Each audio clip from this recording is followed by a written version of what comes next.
Ya, tetapi kalau kita mempelajari tentang kita mana bisa suruh taat artinya kita ini tapi padahal kan kita kan harusnya kan diberi kebebasan. Tentu kalau kita itu kebebasan itu adalah suatu hal yang hebat.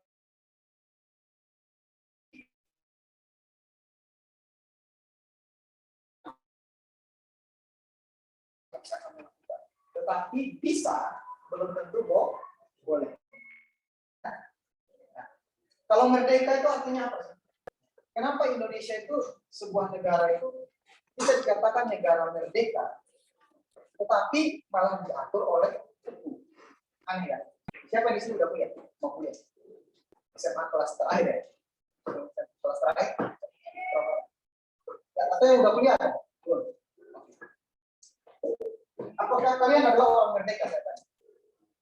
Ya kan? Merdeka bebas. Tapi saat kalian sekolah diatur nggak? Ya. Artinya apa? Karena segala sesuatu boleh, bisa kalian lakukan, tetapi belum tentu boleh. Boleh nggak saya makan seenaknya? Atau saya makan sesukanya? Boleh nggak? Karena oh boleh. Selama punya makanan kita sendiri kan suka-suka ya kan? Nah, tetapi badan kita ini, tubuh kita ini bisa menerima apa saja. Boleh mau makan racun mau makan kotoran mau rumput yang gratis, mau daun-daunan kalau misalnya nggak punya uang, atau sayur-sayuran, mau buah segala macam, daging, nggak makan apa-apa pun boleh. Bisa, bukan boleh, bisa. Tapi apakah itu boleh? Kalau boleh atau tidaknya itu kembali kepada apa keuntungannya. Saya boleh makan apa saja, tapi apa untungnya? Apakah kalau dengan makan apa saja itu baik untuk saya? Itu sesuatu yang berbeda. Jadi kalau ketaatan itu artinya begini, kamu diatur ini, ikut aja. Salahnya, kenapa saya harus percaya? Kenapa saya harus taat? Nah, kata taat itu dimulai dengan percaya dulu, baru kita bisa taat. Karena kalau kita nggak percaya, kita nggak mungkin taat. Karena banyak hal di dunia ini ya, yang mengatur kehidupan kita. Itu yang membuat orang bisa taat. Jadi ketidaktaatan itu dimulai oleh ketakutan. Kalau kalian belajar sejarah di sekolah, setiap pemberontakan yang terjadi pada sebuah negara atau pemerintahan selalu dimulai dengan rasa tidak percaya kepada. Contoh revolusi Prancis, revolusi Rusia, atau mungkin juga perpindahan dari orde lama ke orde baru, atau masuk ke orde reformasi. Semua dimulai dari ketidakpercayaan, ya kan? Nah, ketika orang mulai tidak percaya, lalu dimulai dikumpulkanlah massa, lalu dimulailah pemberontakan. Jadi setiap ketidaktaatan atau pemberontakan, nah, itu kan lawan katanya. Setiap pemberontakan dimulai dari rasa tidak percaya. Nah, kalau itu kita harus realistis ya. Berarti kadang harus kasih kita kasih kita alasan kenapa saya harus percaya. Atau misalnya kalau kita harus percaya pada Tuhan, kenapa saya harus percaya pada Tuhan? Apa yang membuat saya harus ikutin semua kata-kata? Yang pertama adalah paling dasarnya itu karena Tuhanlah yang menciptakan kita semua. Pada begitu kan menurut pandangan Kristen. Ya, kalau pandangan orang lain ateis kan bukan Tuhan yang menciptakan kita. Kita ini adalah kecelakaan kosmik.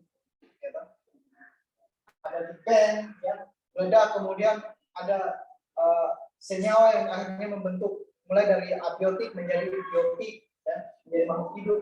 Jadi nenek moyang kalian itu batu. Kalau menurut teori Big Bang, ya kan? Mulai dari batu atau letusan gunung berapi di bawah laut yang membentuk asam amino sebagai cikal bakal makhluk hidup. Kemudian berdasarkan teori evolusi, kalian dulu itu salamander. Batu jadi salamander, jadi sup dulu, sup di bawah laut ya. kemudian jadi salamander berevolusi, dia jadi monyet dan segala macam, kemudian terjadi evolusi lagi, lalu kalian jadi manusia modern. Menurut teori. Tetapi teori evolusi pun itu hanya dipercaya, belum punya pembuktian yang jelas. Ya, belum sampai bukti yang konkret bahwa memang manusia itu berasal dari spesies ini. Masih dalam penelitian, jadi artinya sementara kita percaya aja dulu. Jadi teori evolusi itu mirip agama juga. Kalau kita percaya Tuhan itu menciptakan manusia, terus ditanya mana buktinya Tuhan menciptakan manusia? Kita kan juga berdasarkan iman, ya toh? Nah, sama teori evolusi juga berdasarkan iman. Karena mereka menolak teori penciptaan, muncullah teori baru, teori evolusi. Apa buktinya teori evolusi? Tapi selama ini yang didapati adalah evolusi itu terjadi evolusi minor. Tidak pernah ada yang bilang dari suatu makhluk menjadi makhluk lain itu.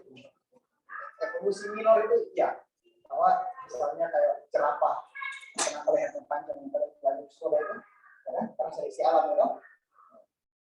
Itulah yang terjadi pada teori evolusi. Bukan misalnya adalah masih rekaan atau mungkin. Jadi David juga boleh dong mengajukan teori yang entah bisa dipercaya atau tidak, itu tergantung dengan kita. Itu bahwa kita Tuhan menciptakan manusia. Menurut siapa? Menurut kita. Nah, kalau Tuhan menciptakan manusia, maka implikasinya adalah Dia yang paling tahu, betul nggak? Contoh kalau misalnya kalian bayangkan siapa yang pernah membuat sesuatu dari tanah liat atau pernah bikin dari tanah liat atau dari kayu, belum pernah ya. Kalau dulu pada sekolah itu kita waktu SMP diajarin cara pakai tanah liat, bisa bikin hewan atau bisa bikin apa. Itu kadang selalu cara musik lain lagi, tapi kalau seni crafting seperti itu belum pernah. Atau misalnya kalian bayangkan kalau kalian membuat HP ini.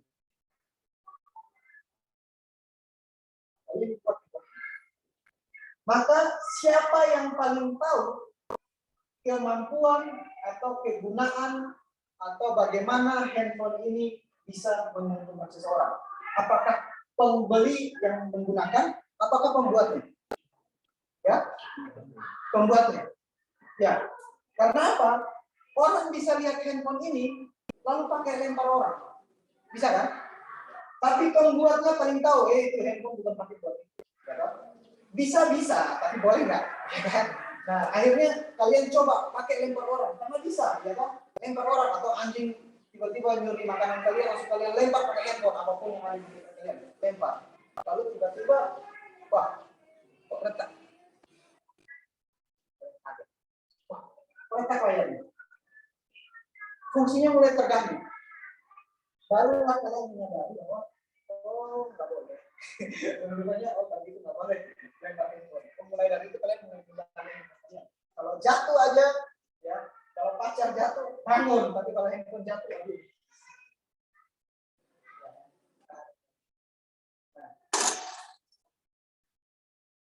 Jadi dari kita akhirnya belajar dari kesalahan-kesalahan. Tapi sebenarnya kesalahan-kesalahan itu sudah diminimalisir oleh Tuhan. Karena itu firman-Nya. Maka Tuhan itu bikin aturan kayak gini. Makanya kalian baca kalau kita keluaran misalnya. Keluaran, kalian akan ketemu bahwa bangsa Israel itu keluar dari Mesir, jadi bangsa yang bebas, ya, keluar dari perbudakan. Tapi malah sampai di padang gurun diatur. Artinya nggak bebas loh. Ya nggak bebas. Kenapa? Karena si pencipta yang paling tahu gimana caranya supaya you can be the best of you. Ya. Bagaimana caranya kalian dapat menjadi versi terbaik dari diri kalian. Nah, makanya Tuhan itu akhirnya tidak menyembunyikan diri dan kasih. Ini caranya. Dia kasih ke bangsa Israel. Dicatat oleh Musa. Lahirlah dan disebut dengan hukum Taurat. Kalian mau ikutin nggak ikutin? Bisa. Kalau saya nggak mau ikutin, mana kata boleh. kalian nggak ngikutin, bisakah kalian mencapai versi terbaik dari diri kalian? Makanya kalau kalian misalnya orang menolak, misalnya, oh Alkitab itu kan berdasarkan perspektif Kristen, kalau kita yang agama lain kan nggak percaya itu, jadi nggak perlu ngikutin itu. Boleh, tetapi kasih David punya satu pertanyaan ini. Coba tanyakan, apa perintah dalam Alkitab yang dibenci atau yang merugikan orang lain? Apa hukum Tuhan di dalam Alkitab yang merugikan seseorang, yang bisa merugikan seseorang, atau bisa merugikan diri sendiri? Coba kasih tahu. Apakah jangan membunuh? Apakah itu baik? Pembunuhan dilarang. Apakah boleh mencuri? Kenapa nggak boleh mencuri? Nah, kan pertanyaan itu harusnya kenapa? Makan daging babi itu nggak boleh. Ya kan harusnya kita tanya kenapa? Ya kan? Makanya ilmuwan mulai kasih alasan. Oh daging babi itu nggak bersih dan segala macam. Ya beda perlakuan terhadap babi zaman dulu dan zaman sekarang. Ya kan? Babi yang dulu kan segala tumpul dan segala sekarang. Ya walaupun sudah kita ternakan dengan baik, tapi untuk menjaga higienitasnya itu nggak bisa. Dan dia pemakan segala, maka kita nggak bisa jamin kebersihan. Dan terbukti bahwa di daging babi itu banyak cacingnya. Dan itu nggak bisa mati dalam waktu dimasak. Jadi otomatis kalian terpaksa untuk menelannya. Sebelum kalian sampai pada ilmu pengetahuan yang sedemikian tinggi, ribuan tahun sebelumnya sudah dilarang duluan sama penciptanya babi. Jangan makan hewan ini. Hewan ini memang berguna, tapi bukan untuk kalian makan. Tapi babi itu ada untungnya. Ada seluruh obat-obatan yang kalian pakai harus diuji coba dulu terhadap babi sebelum ke manusia.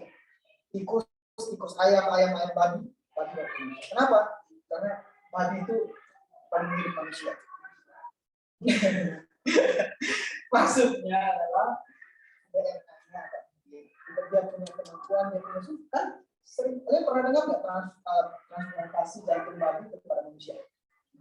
Karena mirip bisa, tetapi orang yang terbaru yang transplantasi jantungnya itu berarti tidak bisa transplantasi manusia.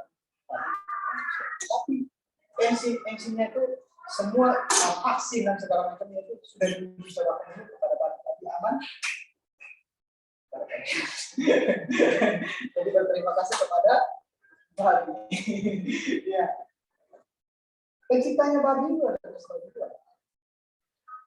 Kenapa nggak boleh makan ini? Nggak boleh. Jadi kita itu boleh challenge. Ya. Kan manusia itu kan belajar dari challenge sesuatu. Dilarang lompat pagar. Kenapa sih kalau lompat pagar ya Pak? Dilarang datang terlambat. Pasti kalau datang terlambat, coba aja datang terlambat dulu. Jangan sampai tidak terjadi sesuatu, aman ternyata kan. Kita ini orang-orang muda yang suka mencoba sesuatu yang dilarang. Makanya ada istilah yang mengatakan bahwa aturan dibuat untuk dilanggar. Tetapi sebenarnya aturan itu dibuat untuk keuntungan bersama. Jadi karena ada tujuan, maka dibuatlah suatu hukum. Contoh, Indonesia setelah merdeka, ya, UUD lahir tanggal berapa? Indonesia merdeka kapan? Undang-undangnya muncul kapan? 18. Sehari setelah merdeka. Baru aja merdeka, sudah diatur. Langsung dibikin aturan. Kenapa dibikin aturan? Karena untuk melindungi tujuan dari bangsa Indonesia. Supaya bangsa Indonesia itu mencapai tujuan, yaitu masyarakat yang berdaulat, adil, dan makmur, harus dibuat hukum, aturan yang mengatur. Kamu tidak bebas lagi. Kamu hanya bebas dari jajahan orang, tetapi kamu masuk ke dalam penjajahan hukum. Istilahnya penjajahan. Katanya kasar sekali. Ya, kasarnya kayak begitu. Jadi sebelumnya kalian diatur-atur oleh penjajah, sekarang kalian mengatur diri kalian sendiri. Tetapi kalian tetap kita diwajibkan untuk taat terhadap undang-undang. Ketaatan. Nah, kenapa? Karena undang-undang ini dipercaya akan membawa kita sampai kepada versi terbaik dari bangsa Indonesia. Itu masyarakat yang berdaulat, adil dan makmur. Adil artinya tidak ada kepentingan pribadi melebihi daripada kepentingan umum. Artinya begini, kalau kita bikin satu aturan, maka itu berlaku untuk semua orang, adil. Ya? Makmur artinya apa? Makmur itu artinya kita punya kebutuhan semua terpenuhi. Supaya kebutuhan semua bisa terpenuhi dan tidak ada yang merugikan, keadilan harus terjadi. Supaya kita juga tetap makmur, karena biasanya akar kejahatan itu karena kemiskinan. Akar dari kejahatan itu biasanya kemiskinan. Kalau dia kita mengatakan cinta akan uang, ya kan? Kalau miskin kan cari apa? Cari uang kan? Jauh sebelum Indonesia merdeka, si penciptanya udah ngomong duluan. Akar kejahatan itu cinta uang. Jadi kalau bisa jangan miskin. Jadi kalian jangan hanya cuma belajar Alkitab, belajar di sekolah juga baik supaya bisa menghasilkan uang. Tapi bagaimana cara menghasilkan uang? Gunakan potensi kalian, bakat-bakat kalian. Karena Tuhan udah kasih gratis, modal gratis itu. Kalian bawa dari lahir. Itu bukan karena kalian bertobat baru dapat itu. Itu dari lahir udah dibawa. Contohnya kayak Michael Jackson, itu nggak bertobat, tapi kayak raya, betul nggak? Contohnya Lionel Messi, dari lahirnya udah hobi sepak bola. Yang dia pelajari sepak bola, walaupun dia suka MotoGP misalnya. Ronaldo itu kan juga suka MotoGP, dia suka juga Formula One, tapi dia nggak pernah habiskan waktunya untuk belajar. Dia habiskan waktunya untuk berlatih sepak bola. Akhirnya apa? Dia jadi pesepak bola terbaik dunia. Wajar. Kaya raya, waktu di interview kan si pewawancaranya bilang gini, kayaknya kamu ini nilainya $500 juta. $500 juta US. Katanya Ronaldo, kayaknya terlalu mahal. Kalau begitu kira-kira nilai kamu itu seberapa? Skill kamu itu kemampuannya seberapa? Kalau dinilai dengan uang, dia bilang, saya nggak bisa menilai kemampuan saya dengan uang, tapi setidaknya saya punya cukup banyak uang di bank, punya 20 mobil, beberapa Ferrari, Bentley, mobil-mobil mewah ada 2, kemudian punya 20 mobil untuk dipakai dia cuma punya istri, anak 2 ya, atau 3. Cuma itu, tapi mobilnya banyak, rumahnya besar, mau tinggal di negara manapun dia nggak miskin, dia bisa naik jet pribadi. Kenapa? Bukan karena jadi Kristen yang rajin ke gereja misalnya, itu beda. Rajin ke gereja itu bagus, belajar Alkitab itu bagus untuk melatih karakter kita. Tetapi untuk bisa membuat kita punya kemampuan finansial, itu gunakan skill. Harus kita bisa menjual sesuatu. Apa yang bisa kita jual? Kemampuan kita. Makanya kalian sebelum kuliah ini harus hati-hati dengan kuliah apa. Saya usahakan kuliah yang membantu bakat kalian itu, merasa bakat kalian itu menjadi lebih baik ketimbang mempelajari skill baru. Karena mempelajari skill baru itu harus dimulai dari nol lagi, ya kan? Nah, masalahnya kampus nggak begitu. Kalau kalian mau tahu kampus itu apa, kampus adalah di mana kalian ketemu orang yang suruh kalian belajar. Kenapa? Dosen itu nggak akan mengajarin kalian di kelas, dia hanya akan kasih kalian tugas untuk kalian cari sendiri ke kampus. Makanya buang-buang waktu kalau kalian itu mau mencari skill baru saat di kampus. Usahakan kalian memilih kuliah jurusan yang mendukung skill kalian supaya jadi lebih tajam, lebih baik. Ya, kalian bisa. Boleh nggak kuliah? Ya, nggak apa-apa. Asal ada skill. Kuncinya adalah mengasah skill kita, mau yang dunia, mau belajar atau tidak. Bisa. Itu yang akan menghasilkan uang buat kalian. Kalau tidak, kalian akan jadi orang yang biasa. Pilihannya cuma satu. Kalian menjadi orang baik atau menjadi orang yang biasa. Kalau kalian belajar skill lagi dan mau, pasti kalian akan jadi orang yang biasa. Tidak mungkin kayak yang mengisi kayak yang terbaik pada bidangnya. Kalau kalian mau main game, jangan cukup sambil main game. Suatu hari bisa bikin game. Hobi TikTok, jangan cuma pamer-pamer nari 1-2. Suatu hari bikin sampai kalian itu bisa jadi orang yang paling berpengaruh di TikTok. Kayak apa? Menjadi YouTuber boleh.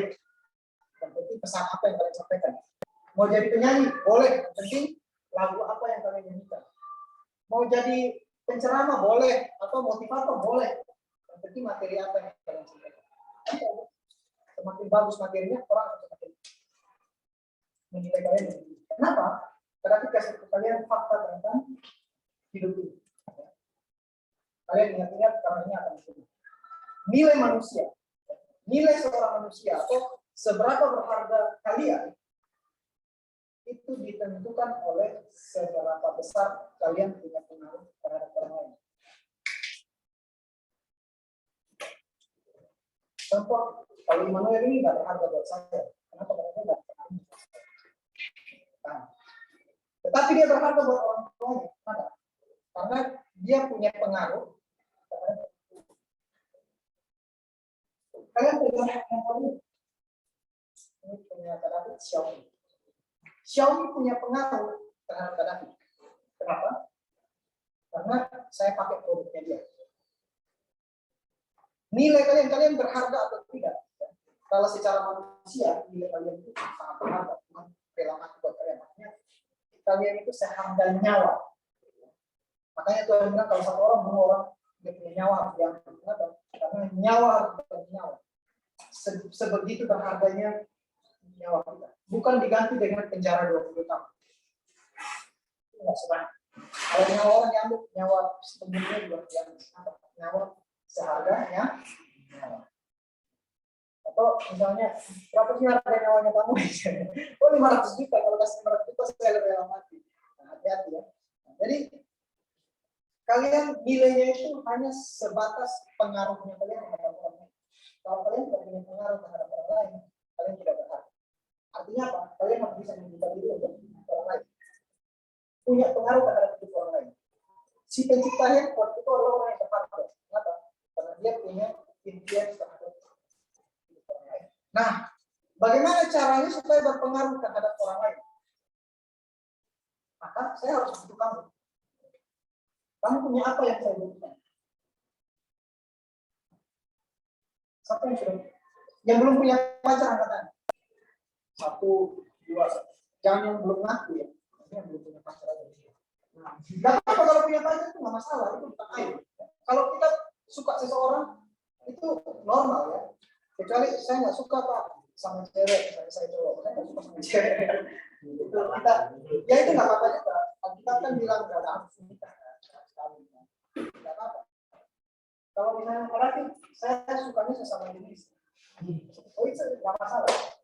Kalau sama kadang nggak masalah. Ini buat teman-teman masalah. Sama kadang itu nggak masalah. Kenapa?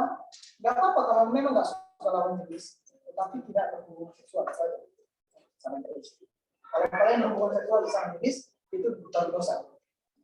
Kalau kalian bermimpi untuk berhubungan. Tapi kalau sama kalian tidak menikah, kita bilang ada orang yang tidak menikah tidak. Tidak harus karena tentang laki-laki yang mengambil perempuan, bersetubuh dengan perempuan itu adalah bentukan dari masyarakat. Jadi tidak harus tergantung bagaimana masyarakat menerima budaya. Jadi tidak masalah. Nah, misalnya sama Noni punya pacar. Tentu kalau pasangannya itu berharga buat dia, betul nggak? Kalau punya pacar kan kalian setidaknya pernah nonton film ya, yang ada pasangan.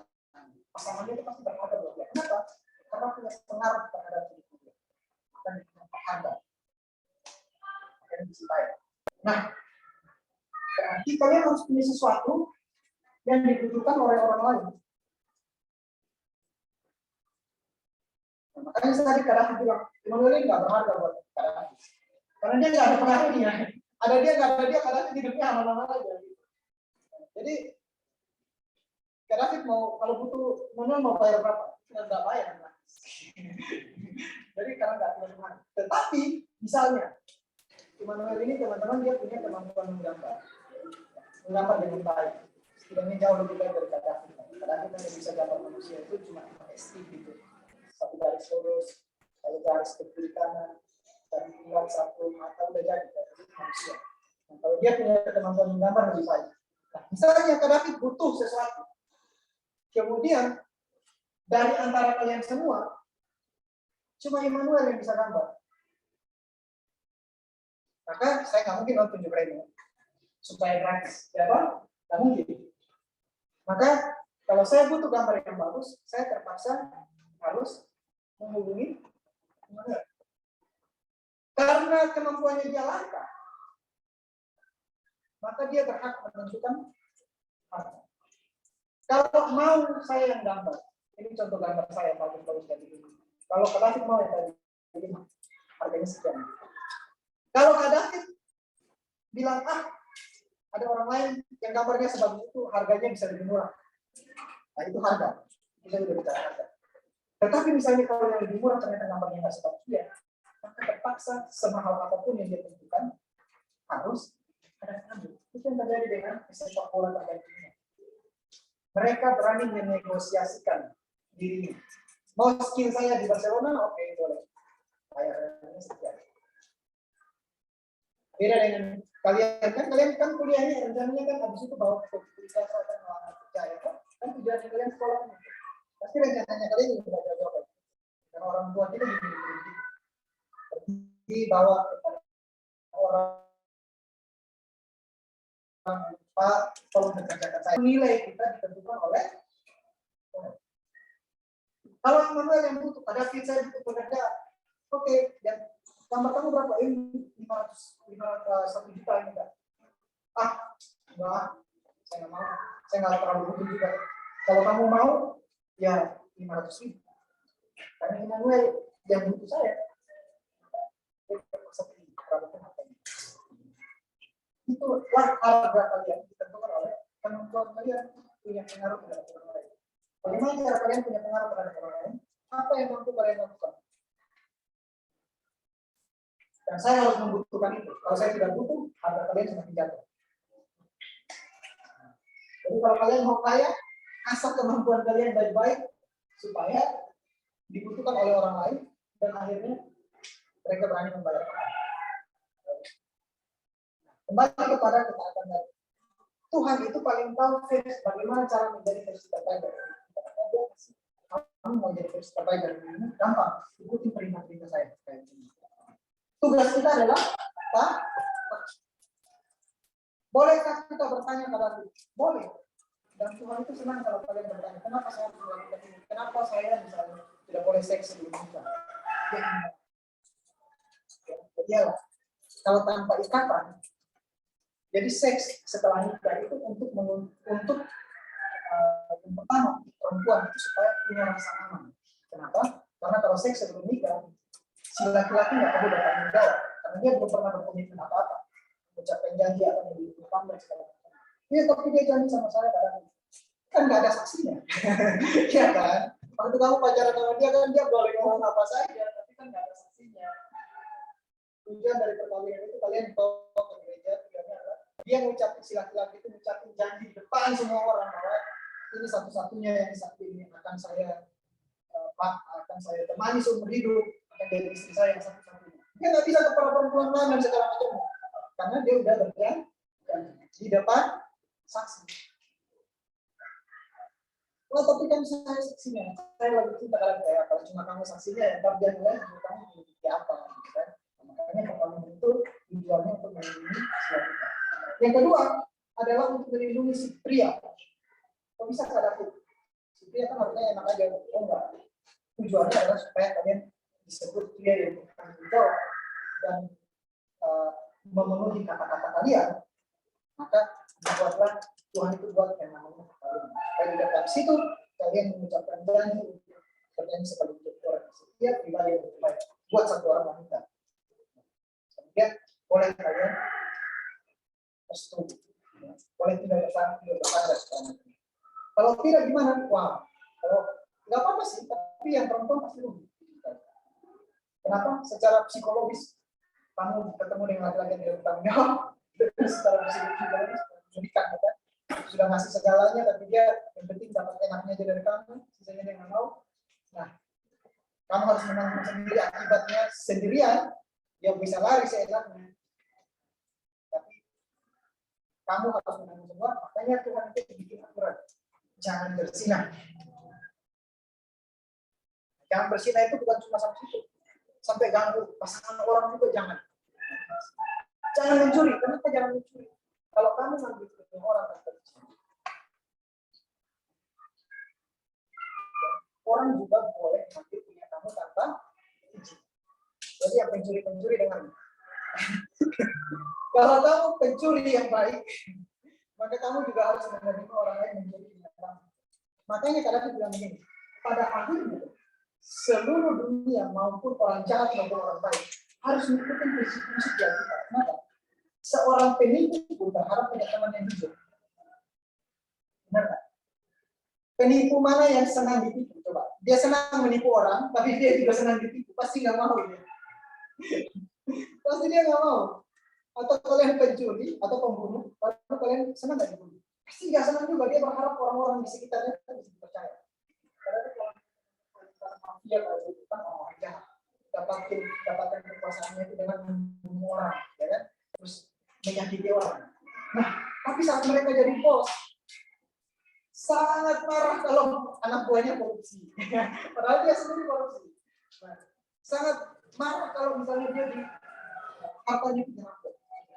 Jadi akhirnya orang jahat pun senang dengan orang yang berbuat baik.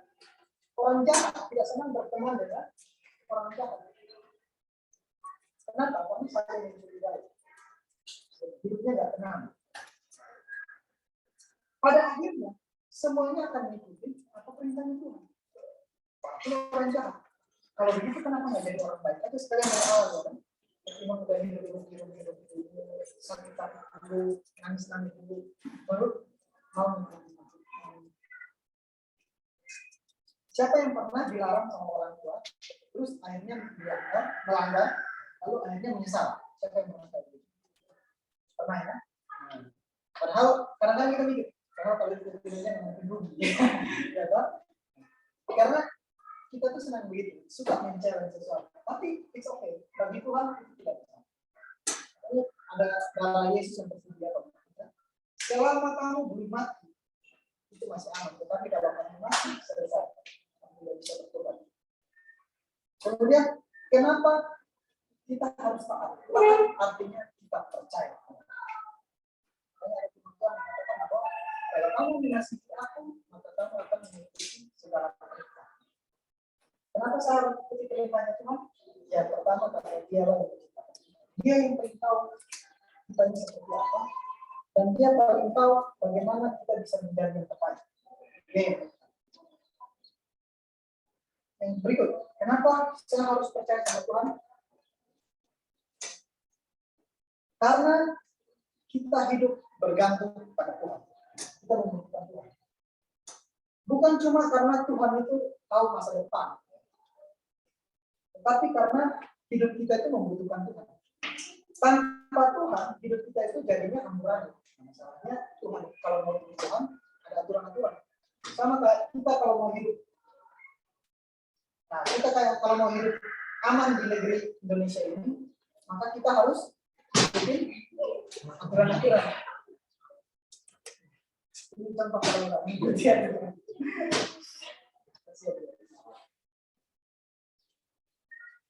Mau di bawah, kena Joshua, tapi Joshua. Jadi mati. It's okay. Geser.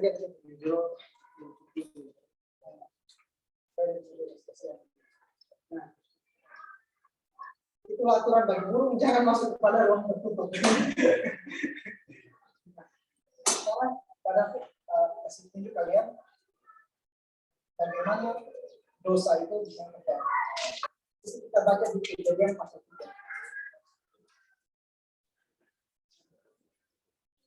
Musa sedang berusaha untuk menjelaskan kepada bangsa Israel tentang bagaimana orang manusia jatuh ke dalam dosa. Jadi ketika kalian baca tentang pohon dan buah, jangan pernah membayangkan bahwa memang Tuhan itu lagi menciptakan ada pohon kayak pohon kersen itu atau pohon apel itu di tengah-tengah sebuah taman, kemudian menghasilkan buah dan buahnya itu buah pengetahuan baik dan buruk. Karena Alkitab sedang menulis metafora tentang sesuatu. Jadi Musa itu lagi gimana caranya menjelaskan kepada orang-orang ya yang tidak terpelajar ini tentang bagaimana manusia berbuat dosa. Maka dia bikin ilustrasi. Jadi kejadian pasal 3 tentang buah pohon pengetahuan yang baik dan jahat, ya, pohon dan pohon kehidupan, itu adalah ilustrasi, gambaran. Nah, kalau kalian ketemu di Alkitab, barang siapa yang berbuat curang akan memakan buahnya. Bukan berarti ada pohon namanya pohon curang, lalu punya buah. Tidak seperti itu. Tetapi buah itu apa? Perbuatan atau hasil. Nah, pohon itu adalah kehidupan. Mazmur 1 ayat 1. Berbahagialah orang yang hidupnya menuruti firman Tuhan karena dia seperti pohon yang ditanam di tepi. Jadi orang yang biasa menggambarkan pohon itu sebagai kehidupan. Atau hidup manusia itu pohon. Buah adalah hasil yang dia lakukan. Perbuatan-perbuatannya. Nah, kalau kita udah ngerti itu, baru kita baca kitab Kejadian. Sehingga kalau orang bilang, wah Kristen itu aneh ya. Kok Tuhan tanam pohon kayak begitu di tengah taman? Harusnya kan Tuhan nggak perlu tanam kayak gitu. Bukan seperti itu. Ya. Harusnya kan dipagarin itu pohonnya biar Adam nggak ambil. Ya, bukan seperti itu. Karena Tuhan kita tidak sedang berbicara tentang pohon kebenaran dan buah kebenaran yang bisa kalian hidup. Memakan buahnya. Nah, kalau apa yang kalian makan, itu kan menjadi menyatu dengan kalian. Benar? Jadi satu daging dengan kalian. Itu artinya. Jadi kalau kalian baca Alkitab menjadi satu daging. Makanya Alkitab juga melarang kalau kalian itu makan bersama-sama dengan orang berdosa. Contohnya seperti itu. Bukan berarti, wah kalau teman saya berdosa nggak boleh makan bareng karena apa-apa sih. Tapi itu sedang menggambarkan sesuatu. Artinya begini, kalian menjadi sekutu. Itu artinya itu seperti itu. Kalian menjadi teman yang akrab satu daging. Makanya kalau kalian perjamuan, kalian makan roti itu, kan itu menggambarkan kita satu tubuh dengan Kristus, benar nggak? Makan. Itu artinya makan buah. Kita terjadi pada kita. Jadi kita bacanya seperti itu. Dosa itu sedang menggambarkan bagaimana dosa itu terjadi. Manusia jatuh ke dalam dosa. Nah, setiap hukum kalau dibuat, aturan kalau dibuat, otomatis ada konsekuensi. Betul? Contoh, kalau kita membuat aturan dilarang mencuri, tidak mungkin kita hanya membuat aturan dilarang mencuri. Otomatis juga harus membuat aturan yang mengatur kalau orang mencuri. Benar? Kalau orang mencuri kemana? Itu harus diatur juga. Makanya kalau kita baca undang-undang itu ada punishment-nya juga atau ada hukuman. Loh, kenapa sih nggak bisa bikin aturan aja tanpa hukuman? Nah, kalau ada aturan tanpa hukuman, ngapain ada aturan ya kan? Nah, karena Tuhan sudah bikin aturan buat Adam, otomatis ada juga aturan yang mengatur kalau misalnya tidak diikuti. Jadi kita baca itu seperti itu. Itulah sebabnya kenapa ada buah pengetahuan yang baik dan yang buruk dan juga ada pohon kehidupan. Kalau aturan itu diikuti, maka kamu hidup. Contoh, kalau selama undang-undang di Indonesia ini kalian ikutin, maka kalian tidak perlu masuk penjara, ya kan? Tidak perlu ditangkap, ya kan? Berarti kalian jadi orang benar, betul kan? Kalian orang suci, yang kalian negara ini sebagai orang suci. Dari mana buktinya saya orang suci karena kalian masih bebas? Tetapi kalau kalian melanggar, kalian jadi orang berdosa. Ketahuan negara diasingkan. Tujuan dari penjara itu supaya kalian tidak bisa hidup bersosialisasi dengan masyarakat, kalian dipindahkan ke tempat tersendiri, di mana kalian boleh hidup sama-sama dengan penjara-penjara yang lain masing-masing dengan kalian. Tapi kalian tidak boleh bergaul dengan masyarakat dan kalian berbicara. Demikian juga seperti itu. Kalau Adam ini mengikuti aturan ini, maka dia bebas, dia hidup. Seperti hidup, bahasa Alkitabnya dia hidup. Itu yang disebut dengan pohon kehidupan. Apa yang dia lakukan sesuai dengan itu. Tetapi kalau dia lakukan yang satunya, yaitu yang dilarang, itulah yang akan membuat dia menyadari tentang yang baik dan jahat, yang jahat. Contoh, siapa namanya? Siapa? Alex. Alex siapa? Alex dilarang oleh mamanya. Tadi kan dia udah ngaku, dia pernah tidak ngikutin perintah mamanya. Nah, setelah dia nggak ngikutin perintah namanya, lalu dia ketemu ganjarannya, baru dia ngerti bahwa yang tadi itu tidak boleh. Benar? Itulah yang disebut dengan pengetahuan tentang yang baik dan yang jahat. Udah ngerti kalian? Jadi bukan makan buah, tapi dia melakukan sesuatu yang bertentangan dengan hukumnya. Sudah diatur kayak gini, kamu gini aja, ternyata nggak diikuti, dia lakukan yang satu. Jadi apa yang dilakukan oleh Hawa dan Adam?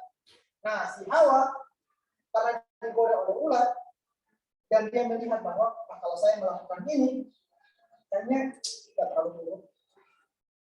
Karena saya bisa jadi kayak Tuhan dan tahu tentang yang jahat dan yang baik. Dosa yang mengincar kalian itu kan selalu mengundang kalian. Kalau kamu nggak mencoba ini, kamu nggak akan tahu. Makanya muncullah istilah bahwa aturan dibuat untuk hilang nggak. Setelah kalian langgar, baru kalian tahu apa untungnya, apa ruginya. Itu yang namanya pengetahuan tentang yang baik dan yang jahat. Tapi selama kalian makan pohon itu, kan ikutin aturan-aturan terus, kalian tetap aman. Tetapi di sisi lain kalian juga penasaran. Gimana kalau misalnya saya ngikutin yang satu, kalau saya melanggar? Kayaknya nggak apa-apa deh. Ya? Kayaknya nggak apa-apa deh. Kan dilarang maki. Nggak apa-apa. Lagi pulang, ini saya lagi marah sekali dan kepengennya begitu. Kepengennya terus. Nggak boleh mukul orang. Tapi saya lagi marah sekali dan kepengennya mukul orang. Kayaknya mukul juga nggak masalah, nggak ada masalah. Atau kalian boleh mengikuti aturan yang bilang jangan pukul, jangan berkelahi. Atau kalian pikir, kayaknya ini saya juga punya kemampuan. Saya juga punya, saya nggak mungkin kalah dari dia. Kalau berkelahi itu, saya pasti menang kayaknya. Biar kalian berkelahi. Setelah berkelahi, polisi datang. Saya bilang, kamu harus masuk penjara karena kamu pukul orang. Nah, barulah kalian tahu bahwa ternyata itu salah. Itu namanya pengetahuan tentang yang baik dan yang jahat. Kemudian si Hawa udah melakukan itu, lalu matanya terus dia terlihat. Lalu dia kasih Adam, dia ngajak Adam menjadi satu daging. Itu artinya makan menjadi satu daging. Itu artinya melakukan. Itu namanya daging, karena tubuh kalian melakukan. Kemudian dia ngajak Adam juga. Adam juga lakukan. Lalu terbukalah mereka menyadari bahwa tetapi setiap kesalahan kan harus dihukum. Kita baca pasal 3. Mana dosa itu biasanya membuat kalian baik bapak. Adapun ular adalah yang paling cerdik dalam bis dan sekali binatang negara. Ular itu juga pendengaran. Ular itu kan mulutnya bercabang, kan lidahnya bercabang. Lidahnya kan bercabang. Artinya dia ngerti yang benar, tapi dia juga ngerti yang tidak benar. Dan apa yang dia sampaikan kepada kalian itu adalah sesuatu yang bercabang, belum tentu benar. Ya. Ada yang disebut paling cerdik, bisa menipu. Ular itu berkata kepada perempuan itu, tentulah Allah berfirman, kamu boleh ngapain aja. Ini kadang sudah para frasa juga, kita yang disebut semua yang kalian lakukan, kamu boleh bebas melakukan apa saja, karena kamu orang merdeka, kamu bebas melakukan apa saja. Tetapi perempuan itu bilang, semuanya boleh kamu lakukan, bebas kita lakukan. Tetapi tidak semuanya boleh. Ada yang nggak boleh kamu lakukan. Nah, ini mulai dengan kamu itu kan manusia bebas. Kamu mau ngapain aja bebas. Tidak ada kamu bebas. Ada orang yang lihat, kamu mau ngapain aja bebas. Orang perempuan aja mau apa mau macam-macam bebas. Mau mencuri jadi beli narkoba, terserah bebas. Kamu manusia yang bebas. Tapi si Hawa bilang, memang kita bebas, kita orang merdeka, tetapi ada yang tidak boleh kami lakukan. Nah, lalu udah bilang, kalau kamu lakukan itu kamu akan mati. Lalu kalau kami lakukan itu kamu akan mati. Lalu udah bilang, Tetapi justru Tuhan itu melarang kalian melakukan itu. Kenapa? Karena kalau kalian melakukan itu, kalian akan jadi sama seperti Tuhan. Akhirnya kalian paham tentang apa yang baik dan apa yang jahat. Tuhan itu nggak mau kalian paham tentang itu. Makanya dia ingin ini tidak boleh. Tuhan itu nggak mau kamu ngerti apa rasanya itu mencuri. Tuhan itu nggak mau kalian memahami apa rasanya setelah itu. Itu Tuhan nggak mau kalian tahu. Dia ngelarang kalian, tetapi Tuhan itu sebenarnya tahu rasanya kayak begitu. Nah, kalau kalian melakukan itu, kamu akan jadi sama. Itu cara baca kitab Kejadian pasal 3. Nah, lalu perempuan itu melihat bahwa buah pohon itu baik untuk dimakan. Ini saya lakukan juga masalah. Lagi pula itu memberikan rasa nyaman, rasa enak. Kalau kita udah lakukan itu, pengen lakukan itu, kayaknya harus dilakukan. Kayaknya enak ya. Nah, kemudian lagi pula pohon itu menarik hati dan memberi pengertian. Kemudian saya nggak tahu rasanya kalau saya nggak ingin mencobanya. Makanya dosa itu selalu menggoda untuk kalian coba. Kenapa? Karena dia bilang, kalau saya nggak belum pernah melakukan, saya nggak akan tahu rasanya. Lalu akhirnya dia mengambil dari buahnya, dimakannya, dan diberikannya juga sama-sama dengan dia. Setelah Hawa berbuat dosa, lalu dia ngajak Adam. Dosa itu biasanya nggak pernah simpan-simpan sendiri, biasanya dia ngajak-ngajak. Dia menularkan kepada orang lain. Orang dekat. Itulah yang disebut dengan dosa. Nah, setelah itu, lalu manusia jatuh ke dalam dosa. Disitulah ketaatan itu penting. Seandainya ada taat, bagaimana hidup Adam saat ini? Kira-kira Adam masih hidup? Pasti dia masih hidup. Kan maut itu datang karena dosa. Kayak Adam nggak pernah berdosa, dia nggak mati. Berarti Adam masih hidup sampai sekarang. Kalian masih bisa bertemu dengan manusia pertama itu kayak apa? Wanita pertama itu kayak apa? Dan mereka akan naik muda. Nah, kalian juga nggak mungkin mati karena Adam nggak pernah kenal dosa, sampai kali ini kita nggak pernah kenal dosa.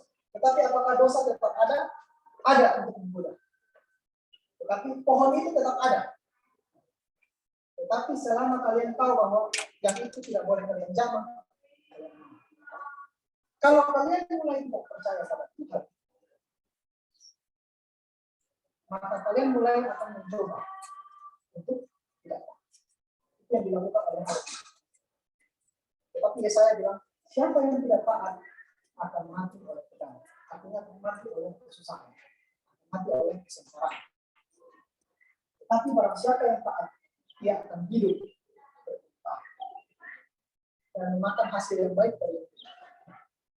Bangsa Israel yang keluar dari Mesir akhirnya dihadapkan pada sebuah peperangan, sebuah masalah. Mereka butuh tanah itu, tanah perjanjian itu, tetapi yang jaga ini orangnya besar-besar, kuat-kuat. Dan masuk berarti harus perang. Nah, Tuhan bilang begini, negeri itu akan saya kasih. Aku akan berperang bersama-sama dengan kamu. Kamu punya cita-cita mau masuk situ. Karena itu memberikan kamu sebuah rasa aman, rasa nyaman, makmur lah. Agen makmur itu di situ tuh, di kanan itu. Kalau mau masuk situ, itu bagus. Dan saya memang mau bawa kalian ke sana. Tetapi untuk masuk ke sana, butuh untuk sedikit perjuangan. Wah, gimana Tuhan? Kami ini kan orangnya kecil-kecil. Misalnya itu kalau untuk masuk ke sana itu susah. Kalian punya cita-cita kan? Impian kalian kan nggak mungkin jadi orang yang biasa-biasa aja kan? Ya, setidaknya kalian juga jadi orang yang berpengaruh. Apalagi waktu kecil kalian ditanyain mau jadi apa? Ada yang menjadi calon pendeta, ada yang bilang menjadi presiden, ada yang bilang menjadi pemimpin Indonesia, ada yang bilang menjadi menteri, ya, atau jadi pengusaha sukses, atau kepala bank, atau kepala perusahaan, segala itu bagus. Kenapa? Karena Tuhan menaruh dalam hati kalian. Tetapi kalian mulai besar, menginjak SMP, masuk ke SMA, saat pikiran kalian sudah mulai terbentuk, kalian mulai melihat dunia dengan cara berbeda. Kita untuk sampai ke sana cukup menyatukan. Lalu akhirnya kalian turunkan yang kita jauh. Sudahlah, saya yang penting jadi karyawan, punya gaji jadi karyawan. Karena itu tidak ada. SMA itu paling menentukan. Karena kalian berani berpikir atau tidaknya itu ditentukan di SMA. Karena disitulah kalian akan melihat ternyata bangsa Kanaan itu kuat. Untuk bisa masuk ke sana itu butuh perang yang luar biasa. Lalu Tuhan bilang begini, tenang, aku yang menyertai kalian. Yosua sama Kaleb bilang, gak apa mereka kuat, tapi yang menyertai kita lebih besar. Nah, tapi bangsa Israel bilang, aduh, kita ini kemampuan gak seberapa. Kemampuan perang gak seberapa. Lebih baik kita kembali lagi jadi orang yang biasa-biasa di Mesir, dan budak gak apa-apa lah. Yang penting bisa makan, yang penting bisa hidup sehari-hari, daripada kita berjuang tapi intinya mati juga. Dan akhirnya malah Tuhan. Mereka menjadi memberontak. Lalu Tuhan mau. Wah, kalau kayak begini Musa mendingan saya habisin aja mereka. Kalau Musa jangan Tuhan. Jangan, nanti malu dong sama bangsa-bangsa lain. Mereka udah jadi Kristen, rajin ibadah, ikut Tuhan, tapi malah mati. Karena di padang gurun, dalam perjuangan. Wah, malu dong. Nah, kita David ceritakan kembali ilustrasinya. Lalu akhirnya Tuhan bilang, oke, mereka nggak akan mati, nggak akan saya bunuh. Tapi mereka akan berputar-putar saja di padang gurun sampai mereka mati. Artinya apa? Hidupnya akan kayak gitu juga. Tetapi Yosua dan Kaleb, karena mereka percaya, akhirnya Tuhan bawa mereka masuk ke tanah perjanjian. Itu upah dari tetap. Sekarang kalian nantang kalian. Kalian dalam pendidikan ini kan punya cita-cita. Kalian punya sesuatu yang mau kalian raih dalam hidup. Sekarang Tuhan nantang kalian. Kamu yakin nggak kamu jalan sama saya? Kalau jalan sama saya pasti sukses. Yakin nggak? Wah, tapi kan itu saya harus punya pengetahuan yang besar, saya punya pengetahuan perang, saya harus punya apa? Dan itu kayaknya perangnya akan berat. Tapi Tuhan cuma tanya satu hal. Percaya nggak? Kalau kamu percaya, ayo jalan. Suatu hari, bahkan sampai situasi yang sangat sulit sekalipun, seperti Yosafat. Dikepung musuh sebanyak pasir di laut. Sebanyak pasir di laut itu artinya bukan banyaknya sedikit, tapi sejutaan lebih. Dan waktu itu bangsa Israel, pasukan perangnya cuma 400.000. Ya. Sedangkan ini 1 jutaan lebih kumpulan bangsa-bangsa yang datang. Jadi orangnya itu memang kelihatan sejutaan kayak gimana. Mungkin kalau kalian di sini, 400.000 bisa penuh. Lebih sangat benar. Tapi orang 1 juta bisa, ya setidaknya 4 orang bunuh 1 orang, royokan pasti berat. Dan yang satu cuma punya satu jawaban kalau mau pakai mata, dia kan pasti mati. Ini pasti mati. Yang satu bilang, kalau itu kita cari Tuhan aja yuk. Kita nggak punya jalan lagi. Akhirnya dia satu bilang, siapa di sini? Ada nabi. Lalu ya sahabat, ada nabi satu muncul. Lalu dia bilang, ya sahabat Tuhan bilang maju perang. Nah, sahabat bilang bingung kan? Bilang ini kita lihat begini aja pasti mati. Apalagi kalaupun saya jago perang, ini 4 lawan 1 bos. Lu tidak bisa lindungi, lu mau lawan mana? Lu nggak punya mata di belakang. 4 lawan 1 sebenarnya bertahan belakang kiri kanan itu pasti ada musuh. Pasti mati. Kalaupun kamu bisa membunuh musuh, setidaknya kamu pasti tertikam dan segala macam sengsara. Tapi Nabi itu melanjutkan. Tapi tenang aja, bukan kamu yang akan perang, tetapi aku yang akan perang. Tetapi syaratnya ada, bukan kamu diam-diam di rumah, bukan. Kamu harus maju ke perang. Dia yang sama bawa pasukan dan pakaian perang, tentang bangsa-bangsa itu lihat dari jauh mereka ketawa yang sama. Cuma 400.000 melawan kita. Ini cukup lari aja gitu. Gak usah perang, gak usah tikam, lari aja. Sudah injek-injek mati kita. Akhirnya Yosafat bilang ini, kalau kita perang, kita nggak mungkin menang juga. Ya udah kita menyerahkan aja kepada Tuhan. Kalau memang Tuhan benar Tuhan, maka setidaknya dia akan tolong kita. Tetapi kalaupun kita harus mati, nggak perang pun kita pasti mati. Jadi mendingan kita di sini aja nyanyi. Oke. Semua bangsa Israel nyanyi. Apa yang terjadi dengan bangsa-bangsa itu? Tiba-tiba satu bunuh satu. Saling bersinggung. Lalu akhirnya mati semua. Akhirnya bangsa Israel waktu itu ngapain? Habis nyanyi-nyanyi, tinggal pergi menjara. Karena orang perang waktu itu mereka bawa semua harta benda itu sama mereka. Punya harta apa, tanggung jawab semua dibawa. Karena takut kalau ditinggal bisa musuh, lalu diambil. Jadi mereka bawa. Nah, itu maksud saya juga menjara. Kalian punya nggak keyakinan bahwa kalian kalau perang melawan dunia ini, kalian itu mampu? Suatu hari Yusuf, seorang diri, Yusuf masuk ke dalam diri. Yusuf seorang diri dibawa ke sebuah bangsa yang masih bersaing. Di sana bukan jadi pekerja biasa, budak. Budak artinya kalau kapan dia mau dibunuh, jadi bunuh. Kalau salah sedikit dibunuh, mati. Tetapi Yusuf hanya tunggu momen, karena Tuhan sudah janjikan dia akan jadi bintang ya, yang disembah, karena oleh matahari dan bulan. Berkas gandumnya akan disembah. Orang lain nggak percaya dia punya mimpi. Kalian kalau punya mimpi atau cita-cita kalian ceritakan ke orang lain akan ketawain kalian. Yang cuma bisa percaya kalian itu mimpi orang tua kalian. Atau mungkin orang tua juga mulai bilang bahwa ala nggak usah mimpi lah, yang penting kamu punya ijazah kerja aja untuk hidupin diri kamu, lalu kamu menikah nanti punya anak, itu udah cukup. Gak usah mimpi tinggi-tinggi jadi bos, jadi ini dan orang sukses dan segala macam, punya rumah mewah dan segala macam, gak usah bikin kayak gitu. Mungkin orang tua kita juga nggak percaya kita. Tetapi Yusuf tetap percaya pada mimpinya. Dan dia tetap melakukan yang terbaik apa yang dia bisa. Yusuf punya bakat menafsirkan mimpi. Itu yang dia asal. Dia ketemu klien, dia bantu. Dan ketemu klien lagi, dia bantu. Akhirnya, suatu hari kliennya ini cerita kepada Raja Mesir. Karena Raja Mesir butuh orang untuk menafsirkan mimpi. Lalu Raja Mesir bilang, saya mimpi kalau begini bisa, karena saya butuh orang yang menafsirkan. Nah, kliennya yang dulu ini, lalu ingat, ini kayaknya saya pernah dilayani oleh satu orang. Dia punya skill bagus. Dipanggil dia dari yang bukan apa-apa bisa menghadap raja. Budak itu tidak boleh menghadap raja, apalagi melihat di raja pasti.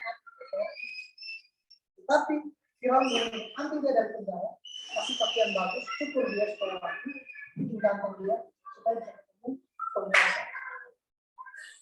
Ansal dia orang yang cakap di dalam bakat ini. Di hadapan raja,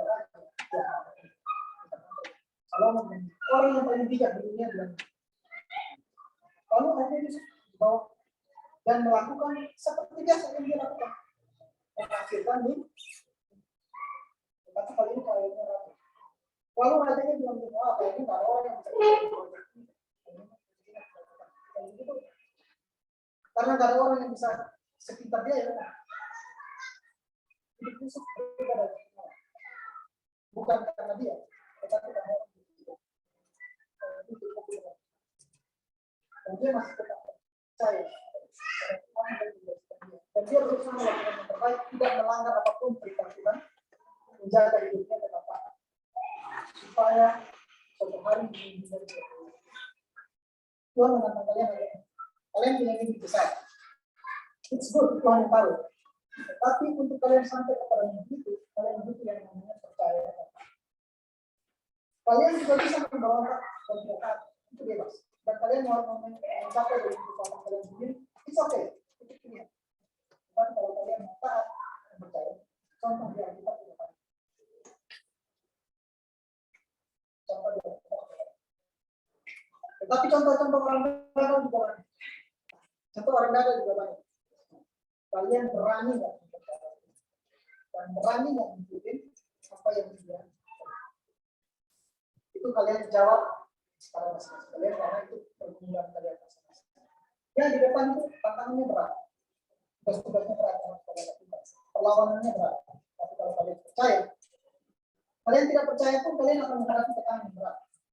Kalian percaya pun kalian akan menghadapi tekanan yang berat. Tapi setidaknya kalian punya perlindungan atau punya pertolongan. Yaitu dari itu, mari kita berdoa.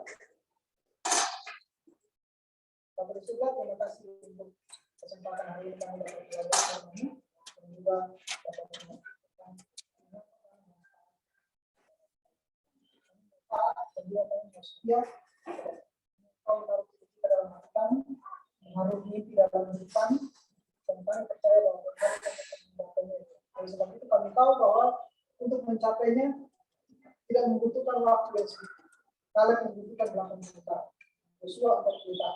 Tetapi kami tahu bahwa kami termasuk kepada untuk kami semua ya, sehingga kami taat dan setia kepada tidak menyerobot karena takut terhadap apa yang kami lakukan. Kami tidak hidup dari mata kami, tetapi kami hidup dari apa yang kami percaya. Tuhan, berikan kami semua untuk hidup sesuai dengan Tuhan. Kami tahu bahwa dosa menggoda kami dan menginginkan agar kami jatuh. Menginginkan agar kami jatuh dan tidak menjadi apa. Menjadi orang yang biasa-biasa saja. Menjadi orang yang melayak. Sehingga kami terbiasa untuk memuja Tuhan. Tapi kami mau bertobat ke Tuhan, kami mau berubah, kami mau menjadi orang yang taat dan setia kepada Tuhan. Karena kami percaya bahwa orang yang taat dan setia kepada Tuhan akan mengucapkan hari baik. Maka makanan dan minumannya akan terjaga. Kehidupan akan tercukupi dan hidupnya akan mati. Tapi orang-orang yang memberontak kepada Tuhan, hidupnya akan mati oleh Tuhan. Dan sebab itu ya Tuhan, kami percaya kepada-Mu. Untuk kami ya Bapa, ingatkan kami ya Roh Kudus. Untuk kami senantiasa percaya dan taat dan setia kepada Engkau. Percaya bersama Engkau kami akan melihat mimpi kami menjadi. Terima kasih ya Tuhan. Kami berdoa dan bersyukur. Berkati kedua orang tua kami, berkati keluarga kami, berkati guru-guru roket juga, berkati kami semua, sehingga kami dapat berjumpa di dunia berkat. Kalau Yesus kita berdoa dan bersyukur ya. Amin. Shalom.